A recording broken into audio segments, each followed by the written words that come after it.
اچھا ناظرین، اب ایک طرف حکومت جو ہے وہ جینٹری بیچ کا چورن بیچ رہی تھی، جس کا مقصد آبویسلی صرف یہ تھا، یہ تاثر دینا تھا کہ ساڑی امریکہ نال گل ہو گئی، مگر دوسری طرف حالات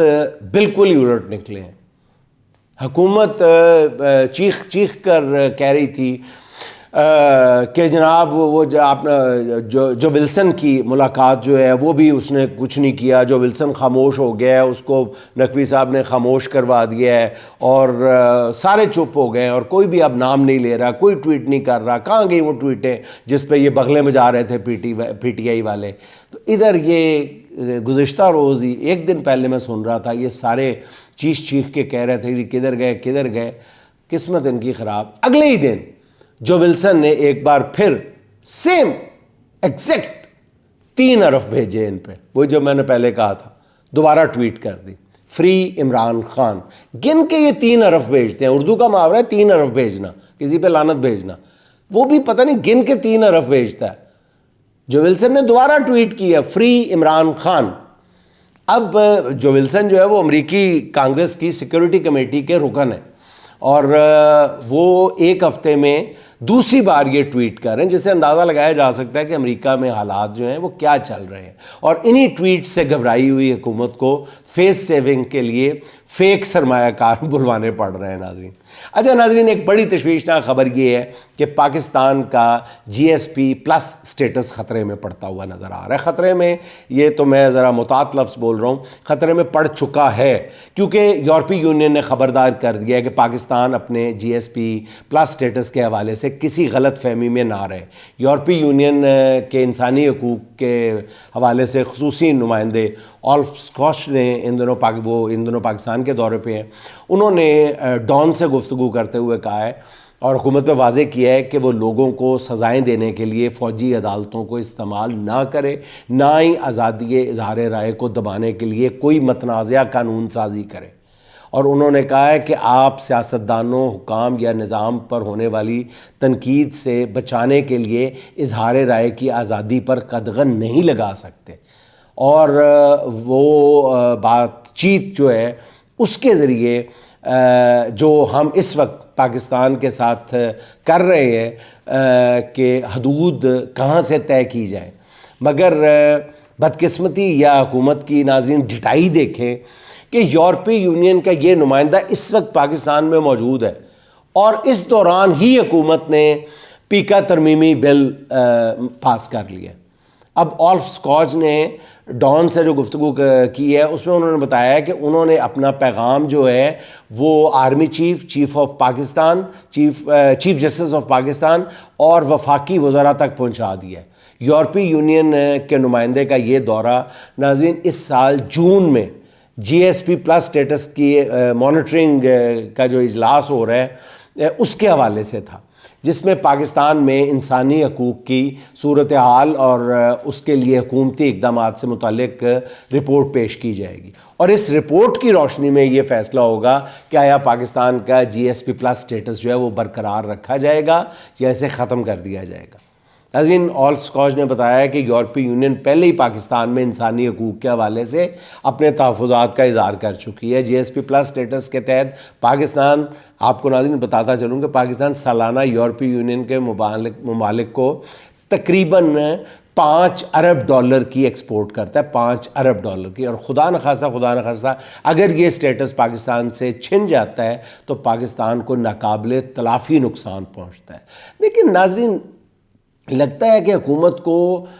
کسی بھی معاملے کی ذرہ برابر بھی پرواہ نہیں ہے، کسی نقصان کی پرواہ نہیں ہے، حال مست مال مست، بالکل اس عورت کی طرح جس کا شوہر اس کے اخراجات سے تنگ آ کر دھمکی دیتا ہے کہ میں خودکشی کر لوں گا، تو وہ عورت کہتی ہے کہ اچھا خودکشی سے پہلے 2-3 سوٹ لے کے دے دینا، عدت میں کیا پہنوں گی میں۔ ذرا بھی ان کو احساس نہیں ہے کہ ملک کا نقصان ہو رہا ہے، آپ کو اپنے 2-3 سوٹوں کی پڑی ہوئی ہے۔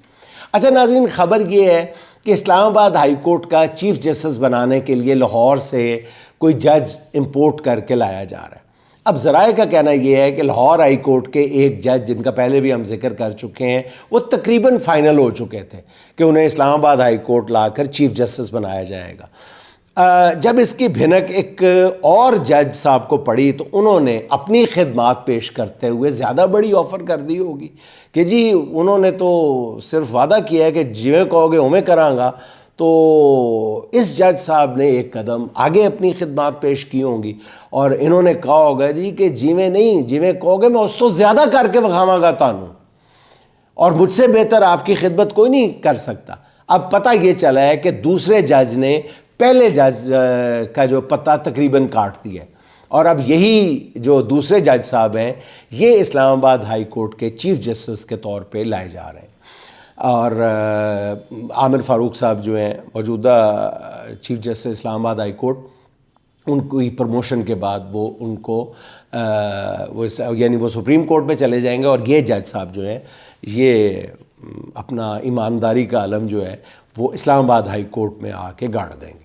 ناظرین، 6 ججز کے خط کے بعد اسلام آباد ہائی کورٹ طاقتور حلقوں کے لیے بہت اہم بن چکی ہے، ڈرونا خواب بن چکی ہے، اس لیے وہ ان 6 ججز میں سے کسی کو چیف جسٹس نہیں بننا دیکھنا چاہتے۔ جو مرضی آپ کان ادھر سے پکڑیں ادھر سے پکڑیں، بات ایک ہی ہے، بات سیدھی سیدھی ہے کہ ان 6 ججوں میں سے کسی کو نہیں بنانا، کسی اور کو بنا دیں، لاہور سے لے ہیں، سندھ سے لے ہیں، کہیں سے لے ہیں، ان 6 ججز میں سے نہیں کسی کو بنانا۔ اور اس حوالے سے ایک بڑی خبر یہ ہے کہ اسلام آباد ہائی کورٹ کے 2 سینئر ججز جسٹس محسن اختر کیانی صاحب اور جسٹس سردار اسحاق خان، اور دونوں کمال اپنا ایکسپیرینس جو ہے ان کا، عدالتی تجربہ جو ہے، قانون پر دسترس جو ہے ان کی کمال کی ہے، اور اب ان کی ایمانداری جو ہے وہ بھی ہر طرح کے شک و شبہ سے بالا تر ہے۔ ان دونوں نے آج چیف جسٹس سپریم کورٹ یحییٰ آفریدی سے ملاقات کی ہے۔ اب ذرائع کا یہ کہنا ہے کہ اس ملاقات کے دوران دونوں ججز نے کھل کر اپنے تحفظات کا اظہار کیا ہے کہ اسلام آباد ہائی کورٹ میں باہر سے جج کو لا کر چیف جسٹس بنایا جا رہا ہے۔ یہ ملاقات ناظرین تقریباً 40 منٹ جاری رہی ہے۔ 26ویں آئینی ترمیم کے مطابق کسی جج کو کسی دوسری ہائی کورٹ میں ٹرانسفر کیا جا سکتا ہے، مگر اس کے لیے اس جج کا، اس ہائی کورٹ کے چیف جسٹس کا، جس ہائی کورٹ میں ٹرانسفر کرنا ہے اس کے چیف جسٹس کا، اور سب سے اہم بات یہ ہے کہ چیف جسٹس آف پاکستان کا اس ٹرانسفر پر رضامند ہونا ضروری ہے۔ اور ہائی کورٹ کے ان دونوں ججز کی چیف جسٹس یحییٰ آفریدی سے جو ملاقات ہے وہ اسی تناظر میں تھی۔ اب دیکھنا یہ ہے کہ یحییٰ آفریدی جو سکھر اور خضار کے ججز کو یقین دلا رہے تھے کہ وہ ان کے ساتھ کھڑے ہیں، وہ اسلام آباد ہائی کورٹ کے ججز کے ساتھ کھڑے ہو پاتے ہیں یا نہیں۔ سر دست ناظرین یہ سن لیں کہ اسلام آباد ہائی کورٹ کے سینئر پیونی جج جسٹس محسن اختر کیانی یہ کہہ چکے ہیں کہ باہر سے جج لایا گیا تو دیکھیں گے کہ عدالت کیسے چلتی ہے۔ اچھا ناظرین، 2 روز قبل میں نے گریڈ 22 کے آفیسر فیض چدر صاحب کی تقرری کا ذکر کیا تھا اور اس کو کرٹیسائز کیا تھا ایک خاص حوالے سے، جس پر ان کے بعض دوستوں نے، حلقوں نے مجھ سے رابطہ کیا اور یہ وضاحت کی کہ فیض چدر صاحب کا جو پورا کیریئر ہے وہ ایک انتہائی ایماندار افسر کا ہے، بہت